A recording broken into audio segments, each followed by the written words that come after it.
नमस्कार दोस्तों। Story audio book Mumbai channel में आपका स्वागत है। अगर आपको यह कहानी पसंद आती है तो चैनल को सब्सक्राइब करें। तो चलिए शुरू करते हैं। जितेंद्र राणा के धर। जितेंद्र राणा नहीं जानता था कि अनाया कौन थी। उसे भी अपने डेड की चिंता हो रही थी। वह अनाया की ओर देखकर थोड़ा गुस्से में बोला, क्या कर रही हो? पता है तुम बहुत स्मार्ट हो, लेकिन ऐसी हालत में और ऐसे वक्त में यह क्या हरकत है? अभी वह आगे कुछ बोलता, उससे पहले ही हर्षवर्धन गंभीर आवाज में बोला, वह जो कर रही हो उसे करने दो। अगर अंकल को कोई बचा सकता है तो वह वही है, इसीलिए चुपचाप यहां खड़े रहो। पूरी रिपोर्ट पढ़ने के बाद अनाया के चेहरे के भाव भी बदल गए थे। वह थोड़ी निराशा और टेंस नजर आ रही थी। उसे देखकर हर्षवर्धन थोड़े प्यार से पूछता है, क्या हुआ है ना? कोई परेशानी की बात है? वही सभी लोग तो हर्षवर्धन के इतने प्यार से बात करने से ही सुनने में जा चुके थे, लेकिन सबको इग्नोर करते हुए अनाया थोड़ी परेशान आवाज में बोली, कौन सा बेवकूफ डॉक्टर इनका इलाज कर रहा था? यह सुनकर वहां खड़े सभी डॉक्टर कांपने लगे। तभी सामने खड़ा जितेंद्र राणा कंफ्यूज होकर पूछता है, क्या हुआ? तुम इस तरह की बातें क्यों कर रही हो? तभी उन सब के बीच जो लेडी डॉक्टर को धक्का दिया गया था, वह खड़ी होकर दांत पीसकर बोली, क्या बकवास कर रही हो? मैं कई सालों से इनका ध्यान रख रही हूं और इतनी बड़ी डॉक्टर की टीम उनका इलाज कर रही है, और तुम इन सबको बेवकूफ बोल रही हो। यह सुनकर सामने खड़े सभी डॉक्टर्स की टीम की और देखकर अनाया दांत पीसकर बोली, क्या यह सच है कि तुम्हें लोग उनका इलाज कर रहे थे? वो डॉक्टर डरते हुए सिर हिलाते हुए बोले, जी मैडम, हम ही कर रहे थे। लेकिन प्रॉब्लम क्या है? तो अनाया उसी तरह गुस्से में दांत पीसकर बोली, तुम लोगों को उनकी मेडिकल कंडीशन के बारे में पता था। तुम लोगों को यह भी पता था कि उनकी हार्ट आर्टरी ब्लॉक हो रही है। यहां तक कि वह इतनी डेंजरस पोजीशन में आ चुके थे कि उनके ब्रेन नर्वस सिस्टम पर इफेक्ट पड़ रहा था। यहां तक कि अब तक तो इतनी डैमेज हो चुकी है कि उनकी नर्वस पॉइंट और full body heart artery blockage हो चुकी है। इस वक्त उनका फुल ट्रांसलेशन की जरूरत पड़ चुकी है। इसकी शुरुआत 2 साल पहले ही हो चुकी थी और उनका ऑन ऑपरेशन भी तब होना चाहिए था। मैं तुम लोगों से पूछना चाहती हूं कि 2 साल से तुम उस पेशेंट का कौन सा इलाज कर रहे थे? क्या उन पर खड़े होकर उनका चेहरा ताड़ रहे थे? यह सुनकर वहां खड़े डॉक्टर डर से कांपने लगे। वह लेडी डॉक्टर अभी भी पीछे नहीं हटती। वह दांत पीसकर बोली, तुम्हें यह तो पता है कि वह आर्टरी ब्लॉक हो चुकी है, लेकिन तुम्हें यह नहीं पता कि अगर उसे ब्लॉकेज को हटाया गया तो मिस्टर मल्हार राणा की मौत भी हो सकती है। क्या तुम्हें नजर नहीं आ रहा कि यह उनकी हार्ट की काफी नजदीक की ब्लॉकेज है? यह ऑपरेशन सक्सेस रेट सिर्फ 20% है। यह सुनकर अनाया दांत पीसते हुए बोली, 2 साल पहले यह ऑपरेशन सक्सेस रेट ज्यादा था और अभी के लिए यह सिर्फ 20% है।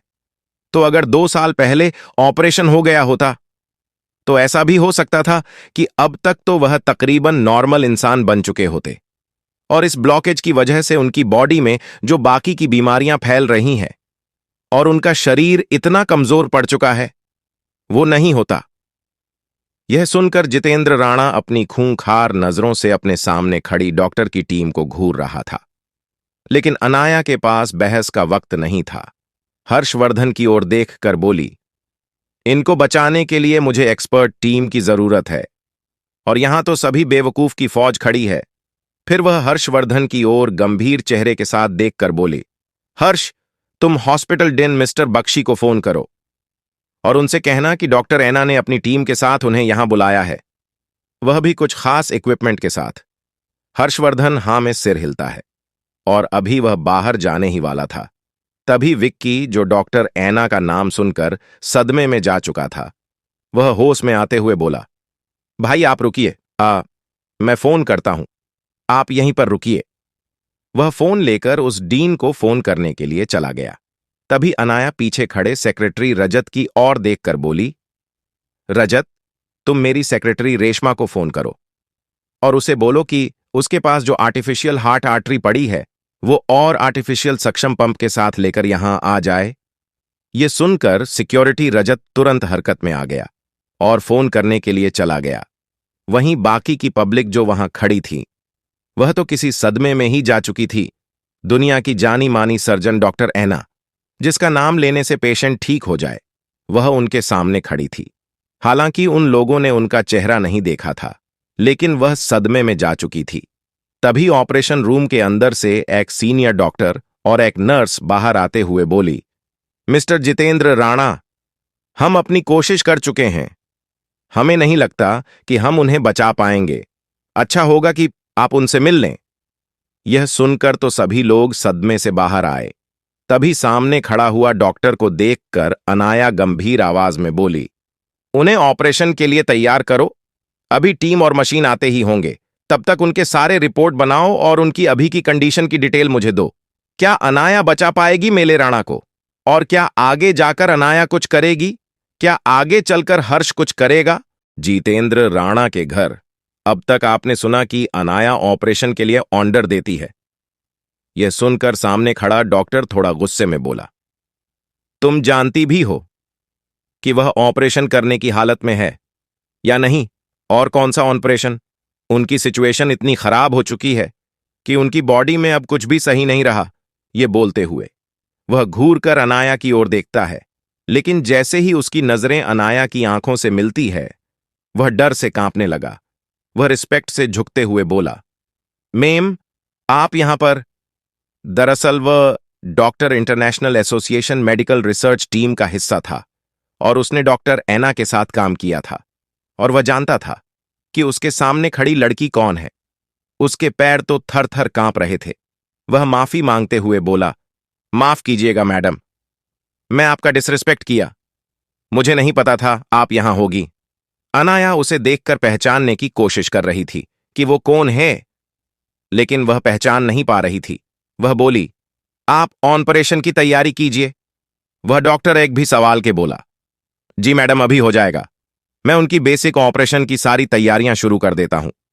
लेकिन वह डॉक्टर अपनी बात में आगे जोड़ते हुए बोला, लेकिन हमारे पास स्किल्ड डॉक्टर की कमी है जो आपको असिस्ट कर सके। आपको एक हाई लेवल के असिस्टेंट डॉक्टर की जरूरत पड़ेगी और वह यहां ज्यादा नहीं है। यह सुनकर अनाया उन्हें देखते हुए बोली, आप चिंता मत कीजिए, मिस्टर बख्शी आते ही होगे। यह नाम सुनकर वह डॉक्टर और चौंक गया। इतने बड़े अस्पताल के डील और इतने जाने माने देश के डॉक्टर को उनके सामने खड़ी यह लड़की खुद को असिस्ट करने के लिए बुला रही थी, लेकिन वह जानती था कि यह लड़की ऐसा कर सकती है। वह तुरंत अंदर चला गया। वहीं जो लेडी डॉक्टर थोड़ी देर पहले लेडी डॉक्टर की बेइज्जती कर रही थी, उसके चेहरे के भाव तो अभी भी कंफ्यूजन में अटके हुए थे। वह मन ही मन सोच रही थी, यह लड़की कौन है? उसके हिसाब से तो यह कोई मामूली सी लड़की है। वह उसे देखते हुए बोली, तुम झूठ बोल रही हो। तुम इतनी बड़ी डॉक्टर होने का प्रिटेंड क्यों कर रही हो? तुम्हें मालूम नहीं है कि अगर मल्हार सर को कुछ हुआ तो तुम्हारे साथ क्या होगा? अब हर्षवर्धन को गुस्सा आ रहा था। वह अपने सामने खड़े जितेंद्र को देखकर बोला, तुम्हारे वर्कर्स कुछ ज्यादा ही बदतमीज हैं। लगता है उनको काबू में रखना तुम्हें नहीं आता। यह सुनकर जितेंद्र राणा भी समझ गया। वह तुरंत अपने गार्ड्स को इशारा करता है तो वह गार्ड उस बदतमीज डॉक्टर को वहां से ले जाती है। यह देखते ही वह डॉक्टर डरते हुए चिल्लाकर बोली, नहीं सर, आप मेरे साथ ऐसा नहीं कर सकते। मैं कई सालों से बड़े सर का ट्रीटमेंट कर रही हूं। आप इस कल की लड़की की वजह से मुझे इस तरह से बिहेव नहीं कर सकते। उस डॉक्टर को खुद पर इतना घमंड था कि जितेंद्र राणा उसकी हर बात मानेगा, क्योंकि वह कई साल से उसके पिता की ट्रीटमेंट कर रही थी। तभी हर्षवर्धन अनाया के कंधे पर हाथ रखते हुए उसकी ओर एक पैकेट बढ़ाता है। उसे देखकर अनाया कंफ्यूज थी। फिर वो उसे खोलकर देखती है तो उसके अंदर उसके कैजुअल कपड़े थे, जिसमें वह कंफर्टेबल होकर ऑपरेशन कर पाए। हर्षवर्धन की हरकत से अनाया के दिल में एक सुकून आया, क्योंकि वह हमेशा हर्षवर्धन की छोटी छोटी हरकतों से खुश हो जाती थी। वह कैसे छोटी छोटी चीजों का ध्यान रखता था, जिस बारे में वह खुद भी भूल जाया करती थी। इतनी टेंशन में और इतनी अफरा तफरी के माहौल में भी हर्षवर्धन को उसके कंफर्ट के बारे में सोचने का वक्त था। यही चीज यह साबित करती थी कि हर्षवर्धन के दिल में वह सबसे ऊपर है। अनाया उसकी ओर प्यार से देखते हुए बोली, ठीक है, मैं ऑपरेशन के लिए रेडी हो जाती हूं। इतना बोलकर वह पास के कमरे की ओर बढ़ गई। तभी वहां पर एक गार्ड दौड़ते हुए आया और वह सर झुकाकर बोला, वह एक लड़की कुछ लोगों के साथ आई है और कह रही है कि यहां पर उन्हें बुलाया गया है। उन्होंने खुद का नाम मिस रेशमा बताया है। यह सुनकर हर्षवर्धन तुरंत बोला, उन्हें अंदर आने दो। जितेंद्र राणा समझ गया कि यह अनाया से रिलेटेड है। थोड़ी ही देर में कॉरिडोर में एक लड़की काफी स्टाइल से चलते हुए आगे आ रही थी। उसने काफी प्रोफेशनल कपड़े पहने थे। उसके पीछे कुछ गार्ड थे जिनके पास बड़े बड़े 2 स्टील के बक्से थे और उनमें काफी अच्छी सिक्योरिटी लगाई हुई थी, जैसे उनमें कोई टॉप लेवल का खजाना हो। रेशमा, जो काफी स्टाइल से चलते हुए अंदर आ रही थी, वह हर्षवर्धन को देखकर सर झुकाकर गिरते करते हुए बोली, हेलो सर, वह चीज आ गई है जो मेम ने बताई थी। क्या अभी मेम ऑपरेशन थिएटर में है? यह सुनकर हर्षवर्धन उसे देखते हुए बोला, नहीं, अभी शुरू होने ही वाली है। रेशमा एक राहत की सांस लेती है कि वह वक्त पर पहुंच गई। तभी वहां पर डॉक्टरों की एक टीम इस तरह की बड़ी से बक्से के साथ आई और उनके साथ कुछ और गार्ड और विक्की भी था। तब तक अनाया भी अपने रूम से आ चुकी थी। अभी वह लोग एक दूसरे से कुछ कहते हैं। उससे पहले ही अनाया गंभीर आवाज में बोली, बातों का वक्त नहीं है, ना ही ऑपरेशन की मेथड डिस्कस करने का वक्त है। पूरा ऑपरेशन मैं खुद हैंडल करूंगी। सभी चीजों को स्टेरलाइज करके ऑपरेशन थिएटर में अरेंज करो। जो डॉक्टर की टीम यहां आई थी, वह तुरंत अनाया की बात को फॉलो करके मिस्टर बख्शी के साथ ऑपरेशन रूम में चली गई और वह सारे बक्से भी ले गई। क्या अनाया यह ऑपरेशन कर सकते थे? और क्या इन सब की वजह से वो खुद कोई खतरे में डाल लेगी? जितेंद्र राणा के घर पर अब तक आपने सुना कि अनाया ऑपरेशन के बारे में सबको बताती है। वहीं अनाया की बातें सुनकर सभी लोग के चेहरे पर जहां मिस्टर मल्हार राणा के लिए चिंता थी, वहीं रेशमा परेशान होकर बोले, मेम, आप यह क्या कर रही हैं? आप जानती हैं कितना रिस्की है आपके लिए? यह सुनकर अनाया उसे घूरते हुए बोली, मुझे यह करना ही होगा। और चुप रहो, वैसे भी यहां पर मेरी टीम नहीं है और तुम जानती हो कि यह ऑपरेशन स्पेशलाइज्ड ट्रेन डॉक्टर ही कर सकते हैं। अगर मेरी टीम यहां होती तो मैं उन पर ऑपरेशन छोड़ सकती थी और मैं थोड़े थोड़े पार्ट में ऑपरेशन कर सकती थी, लेकिन अब मैं ऐसा नहीं कर सकती। यह सुनकर रेशमा परेशान होकर बोली, लेकिन हम उन्हें यहां बुला सकते हैं। आपके लिए यह ठीक नहीं है। अनाया गंभीर आवाज में बोली, इतना वक्त नहीं है। पहले ही यहां की बेवकूफ डॉक्टर की फौज ने उन्हें मौत के कगार तक पहुंचा दिया है। यह सुनकर रेशमा बोली, लेकिन मैं आपको। तभी अनाया उसे हाथ दिखाते हुए बोली, तुम चिंता मत करो, मैं देख लूंगी। इतना बोलकर वह हर्षवर्धन की ओर देखकर बोली, मैं अभी आता हूं। हर्षवर्धन उसकी आंखों में देखकर बोला, खुद को शांत रखना और अपना ख्याल रखना। इतना बोलकर वह उसे जाने देता है। उसे जाता देखकर रेशम के चेहरे पर चिंता के भाव आ चुके थे, तो हर्षवर्धन का ध्यान जो अब तक अनाया पर था, वह रेशमा को देखकर परेशान आवाज में पूछता है, क्या हुआ? तुम इतनी टेंशन में क्यों हो? क्या कुछ गलत हुआ है? हर्षवर्धन के पूछने पर रेशमा थोड़ी हड़बड़ाते हुए इधर उधर देखते हैं, जैसे उसे डर लग रहा हो, लेकिन फिर भी वह अपने बॉस की बात नहीं डाल सकती। इसीलिए वह परेशान आवाज में बोली, मुझे मैडम के लिए चिंता हो रही है। यह सुनकर हर्षवर्धन थोड़ा कड़क आवाज में पूछता, हे, साफ साफ बताओ, बात क्या है? तो रेशमा डरते हुए बोली, मैडम, जो ऑपरेशन करने के लिए गई है वह कोई आसान ऑपरेशन नहीं है। इसमें 100% फोकस और स्किल की जरूरत होती है। आमतौर पर ऐसे ऑपरेशन को एक डॉक्टर परफॉर्म नहीं कर पाता। इसीलिए ऐसे ऑपरेशन के लिए खास ट्रेन डॉक्टर की एक पूरी टीम चाहिए। और यहां पर जितने भी डॉक्टर हैं, उन्हें यह ट्रेनिंग नहीं मिली कि अंदर किस तरह का ऑपरेशन होगा। वह लोग बस मैडम को कुछ छोटे मोटे टूल पास कर सकते हैं और ज्यादा से ज्यादा उनकी कई हुई दवाई पेशेंट को दे सकते हैं। पूरा ऑपरेशन मैडम को अकेले ही करना होगा और यहां पर उनकी स्पेशल ट्रेन टीम भी नहीं है जो मैडम की जगह पर उनके रुकने पर ऑपरेशन कर सके। और यह तकरीबन 12 घंटे चलने वाला ऑपरेशन है। ऐसा भी हो सकता है कि मेडल थकान और हैवी वर्कलोड की वजह से पावर ड्रेन होकर बेहोश हो जाए। यह सुनकर हर्षवर्धन भी डर गया। अब उसे अफसोस हो रहा था कि क्यों उसने अनाया को ऑपरेशन करने के लिए हां कहा। उसने भी परेशानी और गुस्से में मुट्ठियां कस ली। वह दांत पीसते हुए बोला, तुम्हें मुझे पहले भी बता सकती है। क्या इससे अनाया की बॉडी में कोई फर्क पड़ेगा? यह सुनकर रेशमा बोली, नहीं, बस उन्हें थकान होगी और कुछ दिनों के लिए उन्हें आराम की जरूरत पड़ेगी। उनके बाद वह बिल्कुल ठीक हो जाएगी। हर्षवर्धन आंखें बंद करते हुए पूछता है, क्या पहले भी उसने इस तरह के ऑपरेशन किया है?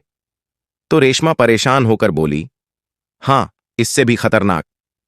यह सुनकर हर्षवर्धन को अपनी छोटी सी बीवी के लिए दर्द होता है कि वह कितनी मेहनती है, और वह भी इतनी छोटी सी उम्र में। अनाया अभी तक पूरी 21 साल की भी नहीं हुई थी और उसके चेहरे पर मैच्योरिटी 30 से 35 साल के इंसान की तरह नजर आती थी, और उनकी काबिलियत और उसका रुतबा तो एक 50 से 60 इंसान की मेहनत से कमाई हुई रुतबे से भी ज्यादा था। वह सोच भी नहीं सकता था कि उसकी बीवी ने यह सब कुछ हासिल करने के लिए कितनी तकलीफ है, कितनी मेहनत और कितनी रातें बिना सोए गुजारी होगी। उसे यह सोचकर ही अपनी बीवी पर प्राउड महसूस हो रहा था। वह अपने पास बैठे हुए विक्की को लेकर बाहर हॉल की ओर बढ़ गया, क्योंकि वह जानता था कि ऑपरेशन लंबा चलने वाला है। 12 घंटे सामने खड़े होकर बैठने का कोई फायदा नहीं है। इसीलिए वह लोग हॉल में आ गए। कपूर विला में दूसरी ओर जैसे ही फंक्शन खत्म होता है, कपूर खानदान के लोग कपूर विला वापस जा चुके थे, लेकिन इस वक्त उन सब के चेहरे के एक्सप्रेशन इतने खराब थे जैसे वो लोग किसी मातम से आ रहे हों। और सबसे ज्यादा तो जानवी कपूर गुस्से से आग बबूला हो रही थी।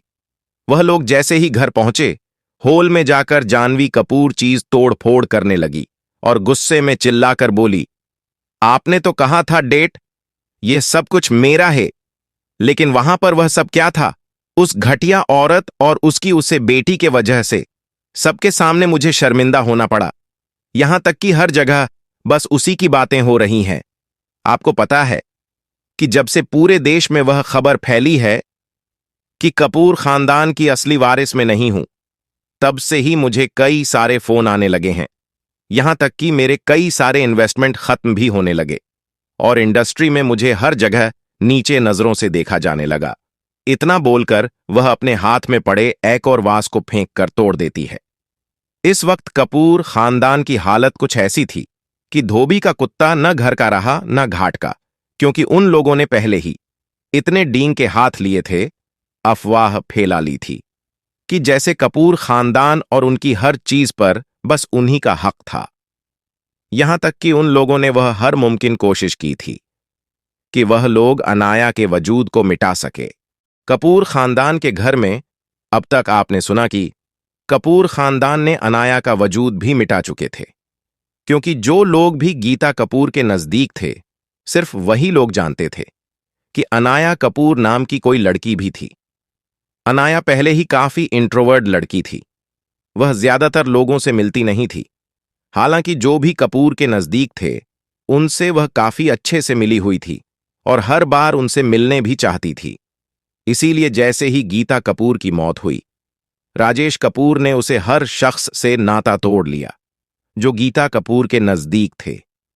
यहां तक कि उसने बिजनेसमैन से भी रिश्ते तोड़ दिए, क्योंकि रवीना ने पहले ही उसे कह दिया था कि अगर हमें यह सब कुछ चाहिए और हमें दुनिया के सामने अच्छा बन के रहना है, तो हमें गीता कपूर के वजूद को मिटाना होगा। उसमें उसकी खुद की भी साजिश थी, क्योंकि जो भी गीता कपूर के नजदीक था, वह उसे काफी नीची नजरों देखता था और उसे रिस्पेक्ट नहीं देता था, क्योंकि गीता कपूर के रिलेशन बड़ी बड़ी लोगों के साथ बहुत ज्यादा थे। नामी, खास करके बड़े बड़े मालिकों, बड़े अंपायर के बिजनेस टाइकून, और यहां तक कि पॉलिटिशियन से भी उसके रिलेशन अच्छे थे। यहां तक कि उसके कनेक्शन कुछ ऐसे खास लोगों से भी थे जिन्हें मिलने के लिए तो देश के प्राइम मिनिस्टर भी लाइन में लगते थे। उसकी वजह तो राजेश कपूर खुद भी आज तक नहीं जान पाया था कि ऐसा क्या था, या फिर वह कौन सा रास्ता है जो गीता कपूर के आगे इतने सारे लोग झुकता थे। लेकिन रवीना की बात सुनकर वह समझ गया था कि वह क्या चाहती है, और उसे भी इस बात से कोई ऐतराज नहीं था। आखिरकार उसकी दिल में तो सिर्फ जानवी कपूर ही उसकी एक लौती बेटी थी। उसने बचपन से ही अनाया कपूर से नफरत की थी। उसके हिसाब से तो अनाया कपूर का कोई वजूद ही नहीं था। पैसों के लिए ही उसने गीता कपूर से शादी की थी। इसीलिए उन लोगों ने उन सभी लोगों से रिश्ता तोड़ लिया था जो भी गीता कपूर के नजदीक था, और उन लोगों ने सालों पहले ही अनाया को खुद से दूर कर दिया था और सबको जानवी कपूर को अपनी इकलौती बेटी के तौर पर इंट्रोड्यूस करवाया था। और उन लोगों ने साफ साफ कहा था कि यही कपूर खानदान की एकलौती वारिस होगी। यही वजह थी कि सबको यह लग रहा था कि जानवी ही गीता कपूर की बेटी है, और रवीना इतनी अच्छी सौतेली मां है कि वह उसे इतना प्यार करती है कि कभी मां की कमी महसूस ही नहीं होने देती। वह लोग इस बात से अनजान थे कि उन लोगों ने क्या साजिश रची थी। वही इस वक्त हॉल में जानवी के गुस्से की कोई सीमा ही नहीं थी। वह अंदर से ऐसा महसूस कर रहा था कि शायद उनकी बाजी पलटने वाली है, लेकिन अभी भी उसके पास एक हुक्म का इक्का था, एक उम्मीद थी। अपने पिता को अभी भी खामोश देखकर जानवी कपूर दांत पीसते हुए बोली, डैड, आप अभी भी चुप हो। आपको क्या मेरी कोई चिंता नहीं है? आपको क्या लगता है कि मैं उसे घटिया लड़की के पास मेरी प्रॉपर्टी जाने दूंगी? आप कुछ भी करिए, लेकिन मेरी प्रॉपर्टी तो उस लड़की के नाम नहीं होनी चाहिए। यह सब कुछ मेरा है, सिर्फ मेरा, और मेरा ही रहेगा। इतना बोलकर वह पागलों की तरह अपने बाल खींचने लगी, जैसे वह कपूर खानदान की प्रॉपर्टी से ऑब्सेस हो। वही यह सब कुछ देखकर राजेश कपूर अपनी बेटी को शांत करते हुए बोले, शांत हो जाओ बच्चा, सब कुछ ठीक हो जाएगा। रवीना कपूर भी उसे शांत करते हुए बोली, तुम चिंता मत करो, मैं उस घटिया लड़की को तुम्हारा हक नहीं लेने दूंगी।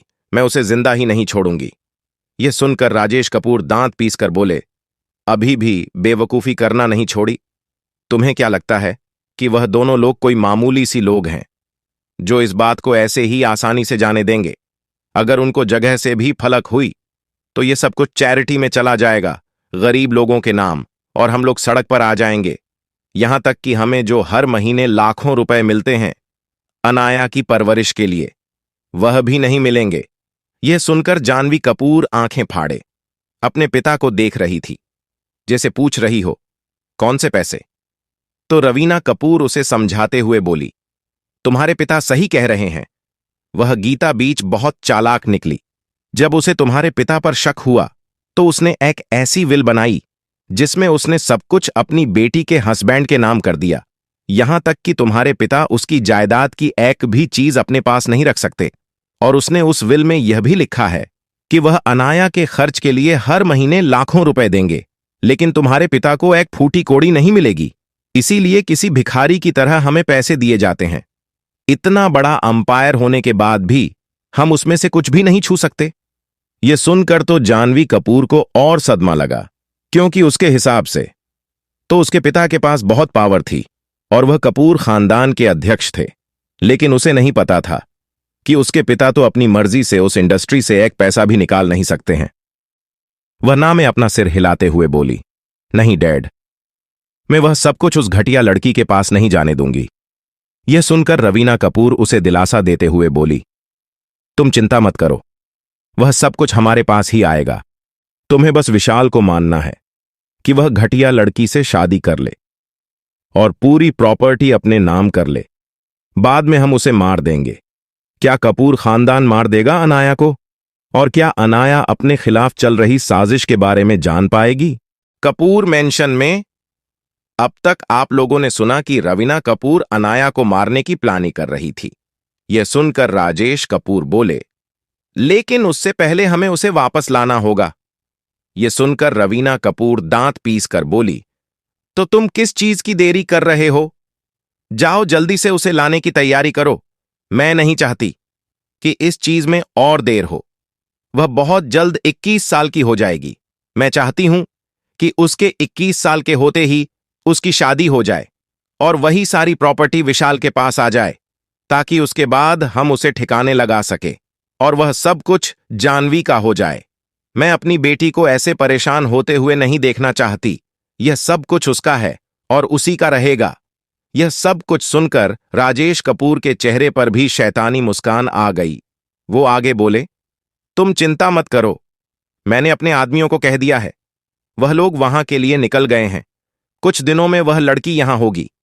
फिर वह उनकी ओर देखकर उन्हें गंभीर लहजे में समझाते हुए बोले, उसके आने के बाद उसके साथ बदतमीजी मत करना और उसके साथ अच्छा बिहेवियर करना। मैं नहीं चाहता कि वह हमारे खिलाफ चली जाए और विशाल से शादी करने के लिए मना कर दे, क्योंकि हम उसके साथ जबरदस्ती नहीं कर सकते। यह सुनकर रवीना कपूर सेठनी आवाज में बोली, इसकी चिंता तुम मत करो, शादी तो वह क्या उसकी मां भी करेगी, मैं भी देखती हूं कि वह मेरे खिलाफ कैसे जाएगी। यह कहते हुए उसके चेहरे पर शैतानी मुस्कान थी, जैसे वह अनाया के साथ क्या ही करने वाली हो। तभी पागलों की तरह बिहेव करती जानवी को याद आया।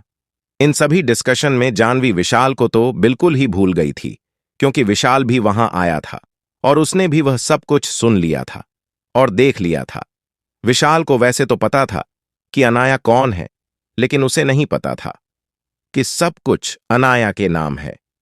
हालांकि उसकी शादी अनाया के साथ पक्की हुई थी, लेकिन बचपन से ही जानवी ने खुद को इतना बेचारा दिखाया था कि वह अनाया को किसी विलेन की तरह दिखाई थी, ताकि विशाल उस पर दया करें और उससे प्यार करें, और सच भी यही था।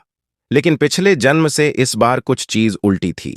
इस बार अनाया उन लोगों के साथ नहीं रहती थी, इसीलिए विशाल ने अनाया को अब तक देखा ही नहीं था और ना ही जानवी ने उसके बारे में कभी विशाल से ज्यादा बात की थी। उसने तो बस उसे खुद के जाल में फंसा कर रखा था, ताकि वह उसका इस्तेमाल कर सके और इतने बड़े खानदान में शादी कर सके। लेकिन अब विशाल उससे दूर जाएगा, क्योंकि वह विशाल की फितरत जानती थी। जहां उसे प्रॉफिट दिख रही थी वह वहीं जाता था, और विशाल को पता था कि सब कुछ अनाया का है, ना कि झांवी का। यही सोचकर जानवी के मुंह से चीख निकल गई और वह परेशान होकर अपनी मां से बोली, मॉम, विशाल ने अगर उस अनाया को चुन लिया और मुझे ठुकरा दिया तो क्या होगा? उसकी मां उसे दिलासा देते हुए बोली, ऐसा कुछ नहीं होगा, तुम शांत हो जाओ जितेंद्र के विला। अगले दिन का माहौल काफी गंभीर था। जितेंद्र राणा के विला पर सभी लोग ऑपरेशन खत्म होने की राह देख रहे थे, और अगर वहां कोई बेचैन था तो वह था जितेंद्र राणा। सुबह से जितेंद्र राणा इधर उधर चक्कर काट रहा था। उसके चेहरे पर टेंशन के साथ साथ गुस्से के भी भाव नजर आ रहे थे। वह काफी शॉर्ट टेम्पर इंसान था। उससे अब यह इंतजार बर्दाश्त नहीं हो रहा था। उसने रात से सुबह तक कई सारे लोगों को पीट डाला था। छोटी से छोटी गलती पर वह इतना हाइपर हो रहा था कि जैसे वह अभी किसी को मार ही डालेंगे। वहां के स्टाफ से लेकर मिला के नौकर और उसके गार्ड्स भी उसके सामने आने से डर रहे थे। यहां तक कि कोई उसे न्यूज भी देने से डर रहा था। उसने पूरी रात में कुछ खाया भी नहीं था। हालांकि उसने शराब पीने की कोशिश की थी, लेकिन हर्षवर्धन के गुस्सैल नजरों को देखकर उसने वह गिलास नीचे छोड़ दिया। उसे सिर्फ हर्षवर्धन काबू कर पा रहा था। कोई न्यूज भी देने के लिए गॉड्स हर्षवर्धन के पास ही आ रहे थे। हर्षवर्धन भी अपनी बीवी की इंतजार में वहीं सोफे पर बैठकर शांत नजरों से बस कॉरिडोर की ओर बार बार देख रहा था कि कब उसकी बीवी वहां से बाहर आए। वहीं ऑपरेशन थिएटर का हाल पूरी रात ऑपरेशन चलने की वजह से काफी गंभीर था। अंदर का स्टाफ तकरीबन 3 बार बदल चुका था, क्योंकि कोई भी अनाया को असिस्ट करने के काबिल नहीं था। हर कोई कुछ ही घंटे में अपनी नर्वसनेस और वहां की गंभीरता को देखते हुए ब्रेकडाउन हो रहा था और थके जा रहा था। अनाया इकलौती ऐसे इंसान थी जो नॉन स्टॉप पूरी रात ऑन ऑपरेशन करती रही। यह ऑपरेशन काफी कॉम्प्लिकेटेड था। उन लोगों ने एक आर्टिफिशियल आर्टरी जॉइंट की थी, वह भी हार्ट के साथ। यहां तक कि उन लोगों ने कितने सारे ब्लॉकेज क्लीन किए थे। इतना ही नहीं, ऑपरेशन और उनकी बढ़ती उम्र को नजर में रखते हुए कई सारे ब्लॉकेज अनाया ने highly skilled golden needle acupuncture इस्तेमाल करके ठीक किया था, जिसमें बहुत ज्यादा फोकस की जरूरत होती थी। इसकी वजह से अनाया की हालत भी ज्यादा कुछ अच्छी नहीं थी। वह बहुत मुश्किल से यह ऑपरेशन कर रही थी। जैसे ऑपरेशन खत्म होते ही वह ब्रेक डाउन होकर जमीन पर गिर जाएगी। क्या अनाया वक्त से पहले ही पावर ड्रेन हो जाएगी? और क्या यह ऑपरेशन अनाया सिर्फ जितेंद्र की वजह से कर रही है, या फिर वो किसी और वजह से उसे बचाना चाहती थी। ऑन प्रेजेंट रूम में अब तक आपने सुना कि अनाया काफी थक चुकी थी। अनाया को भी पता था कि उसके पास अब ज्यादा वक्त नहीं है। वो कभी भी बेहोशी की हालत आ सकती थी। उसने खुद भी एक बार बूस्टर इंजेक्शन लिया था ताकि वह खुद को पावर ड्रेन होने से बचा सके और पेशेंट की जान बचा सके। यह पेशेंट उसके लिए काफी खास था। उसकी वजह यह नहीं थी कि यह जितेंद्र राणा के पिता थे। उसका रिश्ता पुराना था। उसे इस इंसान से कुछ जानना था। उसके लिए इसका ठीक होना जरूरी था। यही वजह थी कि अनाया खुद को इस हद तक पुश करके यह ऑपरेशन कर रही थी। दूसरी ओर वहां पर से जो भी नर्स या डॉक्टर बाहर निकल रहा था, उनकी आंखों में सदमा और अनाया के लिए एक प्राउड एक्सप्रेशन था। और जो भी डॉक्टर वहां से बाहर आता है, जितेंद्र राणा फ्रस्ट्रेट होकर उससे पूछता कि उसके पिता कैसे हैं। वहां के स्टाफ भी काफी कॉम्प्लिकेटेड इमोशन के साथ उस डॉक्टर या नर्स को पूछते। तकरीबन सुबह के 8:30 के बाद का वक्त। थोड़ी देर में ही ऑपरेशन थिएटर का रूम खुलता है और उसके अंदर से अनाया बाहर आई।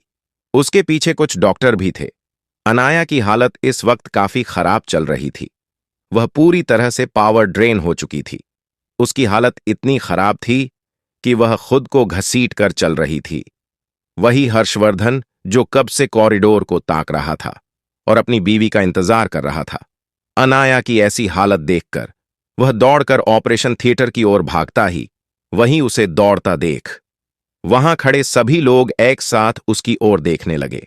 उसके पीछे विक्की और जितेंद्र राणा भी भागने लगे। जैसे ही अनाया कुछ कदम चली, उसे चक्कर आने लगे और वह गिरने लगी। वो गिरती उससे पहले ही हर्षवर्धन ने उसे सहारा देकर अपनी ओर खींच लिया। अनाया तुरंत उसकी बाहों में बेहोश हो गई। अनाया को बेहोश होता देख हर्षवर्धन की आंखों के भाव बदल गई। वह काफी परेशान नजरों से अनाया को देखने लगा। जिस इंसान की आंखों में कभी इमोशन नजर नहीं आते थे, उसकी आंखों में अभी काफी कॉम्प्लिकेटेड इमोशन नजर आ रहे थे। वहीं अनाया की सेक्रेटरी रेशमा, वह भी पीछे ही खड़ी थी। वह अनाया की हालत देखकर परेशान होकर उसके पास गई। उसने तुरंत अपनी मैडम के चेहरे को देखते हुए परेशान होकर कहा, मुझे पता ही था ऐसा ही कुछ होगा। फिर थोड़ी परेशान आवाज में हर्षवर्धन की ओर देखकर बोली, सर, मेम को बाहर ले आए, इन्हें खुली हवा की जरूरत है। यह सुनकर हर्षवर्धन तुरंत उसे लेकर बाहर जाने लगा। तभी उसके पीछे निकल रहे डॉक्टर को जितेंद्र राणा ने रोकते हुए परेशान होकर पूछता, हे, अब कैसे हैं मेरे डैड? वो ठीक तो है? सबसे पीछे मिस्टर बक्सी निकले थे।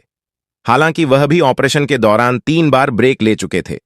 उन्होंने भी कंटिन्यू यह ऑपरेशन नहीं किया था, लेकिन वह बार बार 1-2 घंटे के ब्रेक में वापस ऑपरेशन थिएटर के अंदर जा रहे थे। इसीलिए उनकी हालत अच्छी थी। वह जितेंद्र राणा को शांत करते हुए बोले, वह ठीक है, उनकी हालत काफी ठीक है। ऑपरेशन सक्सेसफुल हो चुका है।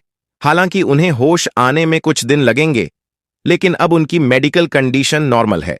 बस उनको ऑब्जर्वेशन में रखने की जरूरत है और उनकी एग्जिट अभी की बॉडी कंडीशन तो डॉक्टर एना के ठीक होने के बाद ही पता चलेगी। इतना बोलकर वह अनाया की ओर इशारा कर देता है।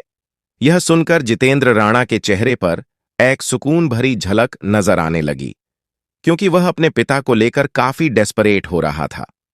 मिस्टर बख्शी जितेंद्र राणा को देखकर बोले, मैं अपनी एक टीम यहां रखकर जा रहा हूं, जो मिस्टर मल्हार राणा को मॉनिटरिंग करेगा और मुझे रिपोर्ट देंगे 24 घंटे के लिए। तो उनको प्रॉपर ऑब्जर्वेशन में रखने की जरूरत है। इसीलिए आप 24 घंटे तक के तो आराम करें, उसके बाद मैं खुद उनका चेकअप करूंगा। जितेंद्र राणा भी हां में सिर हिला देता है। उसने अपने पुराने डॉक्टर की पूरी टीम को वहां से बाहर निकलवा दिया था, क्योंकि अनाया ने जो उनके बारे में कहा था, उसे सुन वह काफी गुस्से में था। हॉल में तब तक हर्षवर्धन अनाया को लेकर हॉल में जाता है। अनाया ने अभी भी मास्क पहना हुआ था। वहां खड़े डॉक्टर जो उनके पीछे आ रहे थे, क्योंकि उस स्टाफ को अनाया का चेहरा देखना चाहते थे, इसीलिए हर कोई छुपा छुपा कर और तिरछी नजरें करके अनाया को देखने की कोशिश कर रहे थे। मेडिकल स्टाफ इसीलिए अनाया को देखना चाहते थे, क्योंकि अब तक उन लोगों को पता चल चुका था कि उनके सामने लेटी यह बेहोश छोटी सी लड़की दुनिया की जानी मानी डॉक्टर एना है, जिनके साथ काम करने के लिए दुनिया का बड़े से बड़ा डॉक्टर मरता था और कुछ भी करने को तैयार हो जाता था, और इलाज करवाने के लिए लोग मुंह मांगी कीमत देने को तैयार हो जाते थे। कुछ लोग तो अपना सब कुछ हारने को तैयार रहते थे, इसलिए हर कोई उसका चेहरा देखना चाहता था। वही हर्षवर्धन भी अनाया का मास्क हटाने ही वाला था। तभी रेशमा तुरंत उन्हें रोकते हुए बोली, I am sorry sir, please ma'am mask मत हटाए, यहां पर काफी सारे लोग हैं। हर्षवर्धन भी रेशम की बात समझ गया। उसे खुद की बेवकूफी पर गुस्सा रहा था कि वह पैनिक में अब भी अनाया की पहचान सबके सामने रिवील कर देता।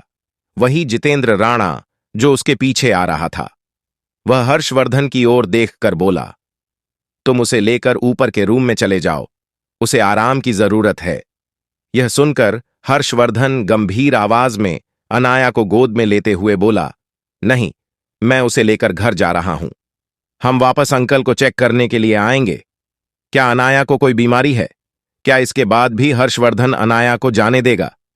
अगर आपको अगला एपिसोड चाहिए तो लाइक करें, कमेंट करें और चैनल को सब्सक्राइब करें।